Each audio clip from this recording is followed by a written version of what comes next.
On entend souvent l'expression « et Dieu créa la femme ». En réalité, ce n'est pas ce qui s'est passé. Dieu n'a pas créé la femme pour une excellente raison, c'est que le début du chapitre 2 commence par la formule « Ainsi Dieu finit de créer le ciel et la terre et tout ce qu'il y a dedans ». Enfin, j'utilise une traduction française qui n'est pas celle du rabbinat, enfin je pense que j'ai regardé, ça correspond à peu près. Et il est marqué « Le septième jour, Dieu a terminé le travail qu'il a fait ». Donc, comment aurait-il créé la femme au chapitre 2, puisque le chapitre 2 commence par là, et que la création de la femme se produit au chapitre 2, dans le courant du chapitre 2. Donc là, il y a une incohérence, si ce n'est que, quand on regarde les textes clairement, et de toute façon chacun le sait, on dit aussi, la femme fut créée à partir d'une côte de l'homme, quelle que soit la traduction qu'on a d'ailleurs du mot en question, c'est là. Donc, dans un premier temps, une fois que Dieu, du moment que Dieu avait décidé, Dieu, je dis Elohim, enfin, avait décidé de trouver une compagnie, une aide à l'homme androgyne, eh bien, qu'est-ce qu'il commença à faire? Il commença à présenter à Adam des êtres qui avaient déjà été créés au chapitre 1. Les animaux, etc., les oiseaux, etc. C'est-à-dire qu'il demande à Adam de se contenter de ce qui a déjà été créé, puisque le temps de la création est fort clos. Mais, coup de théâtre, Adam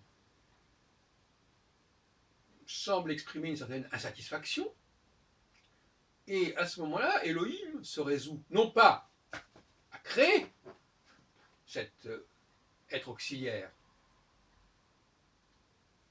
mais à aider, en quelque sorte, Adam à créer un être de sa propre chair, comme dit Adam lui-même. Et donc quand quelqu'un, il le dit lui-même, c'est de sa propre chair que cette Isha est née. Donc elle a été créée par lui, par la force des choses. Mais au contraire.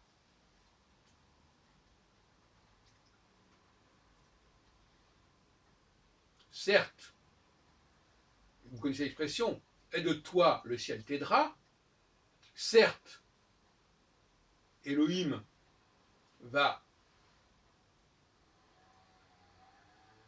permettre, va faciliter cette création, mais ce n'est plus le même degré de création. C'est un deuxième temps de la création qui est permis par le fait que justement, à la fin du chapitre 1er, Adam est créé. Il est créé à l'image d'Elohim, mâle et femelle, ce qui veut dire qu'il est également créatif et créateur. Car cette androgyna du mâle et de la femelle, c'est à mon avis la dynamique qui est sous-jacente au génie, aussi sous-jacente à la création. Donc, il est normal qu'au chapitre 2,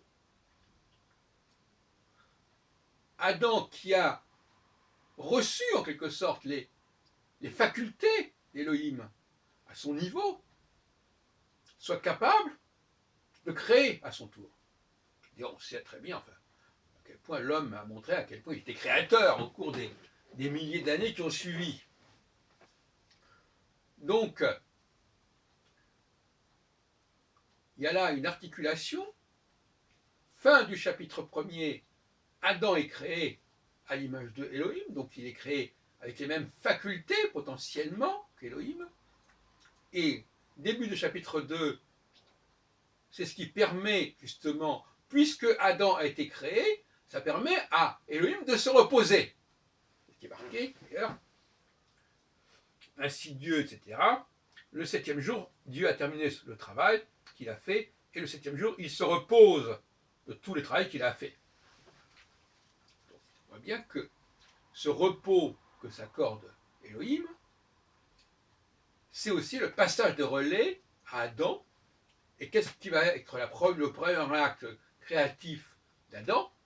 C'est de créer cet objet, cette femme, cette entité, dont j'ai parlé ce matin en disant que ce n'était pas, le mot femme ne convenait pas, il fallait l'appeler une épouse, pour que, de même qu'il y a la Isha qui correspond à Ish, l'épouse correspond à époux. Ce qu'on ne perçoit pas quand on a la femme et l'homme, qui sont des mots qui étymologiquement sont différents. Donc, je propose au traducteur du chapitre 2 de la Genèse de traduire Isha, non pas par femme, mais par épouse. Et Ish, par époux, selon la formule d'ailleurs, elle appellera Isha parce qu'elle vient de Ish. Elle vient d'eux, elle sort d'eux, ça montre bien qu'elle a été créée par ce Ish, et ce Ish, c'est Adam en train d'être créateur, en quelque sorte. Voilà ce que je voulais vous dire ce matin. Cela dit, on pourrait aussi dire, d'une certaine manière, en faisant hommage à Teilhard de Chardin, que j'ai beaucoup pratiqué quand j'avais une vingtaine d'années, que Dieu, Elohim, est l'alpha, et quelque part que Adam est l'oméga.